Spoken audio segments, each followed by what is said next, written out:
કોંગ્રેસનો આજે જ્યારે મતપેટી સ્વરૂપે જ્યારે ખુલવાની છે ત્યારે મને વિશ્વાસ છે વાવની દેવતુલ્ય જનતા ઉપર કે સળંગ આ ત્રીજી વખત કોંગ્રેસ પાર્ટીને આશીર્વાદ આપ્યા હશે।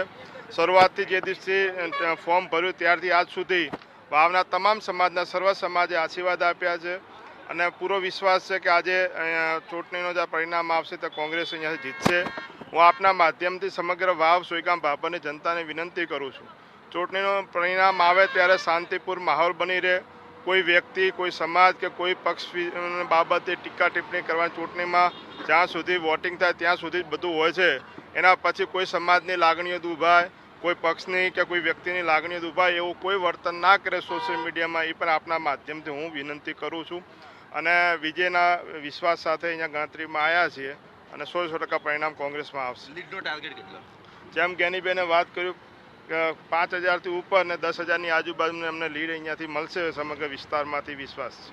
વિજય સરઘસની વાત કરવામાં જો વિજય થાય તમારો વિજય સરઘસની વાત થાય તો એના માટે કોઈ આયોજન અહીંયાથી અમારે ધણીધર ભગવાનના ધીમાના દર્શન કરવા માટે જઈશું, જ્યાં એની વચ્ચે જો સ્વાગત કરે, સન્માન કરે, આવકાર આપે એ સ્વીકારતા રહીશું અને શાંતિપૂર્ણ મતદારનો વાવમાં આભાર માનશું। આ વખતે ગુલાબજી આ વખતે જે વોટિંગ પેટર્ન રહી છે 3 તાલુકા પૈકી વાવમાં સૌથી વધારે વોટિંગ થયું 2 નંબર ઉપર સુઈગામ, 3 નંબર ઉપર ભાભર, શું સૂચવે છે? દેખો વાવ અને સુઈગામનું અને ભાભરનું ત્રણે પેટા ચૂંટણીમાં આટલું મતદાન થવું બહુ મોટી વાત છે અને એમાંય ખાસ કરીને વાવ વિધાનસભા વાવ તાલુકા સુઈગામ તાલુકામાં ખૂબ સારું મતદાન થયું, ભાભરના લોકોએ પણ સારું મતદાન કર્યું છે, એટલે લોકશાહીના પર્વની બધા ઉજવણી કરી છે, એના માટે બધાનો વાવ વિધાનસભાના મતદારોનો આભાર માનું છું। પ્રથમ રાઉન્ડના અંતે અત્યારે તમે 250 મતથી આગળ ચાલી રહ્યા છો, પ્રથમ પ્રતિક્રિયા?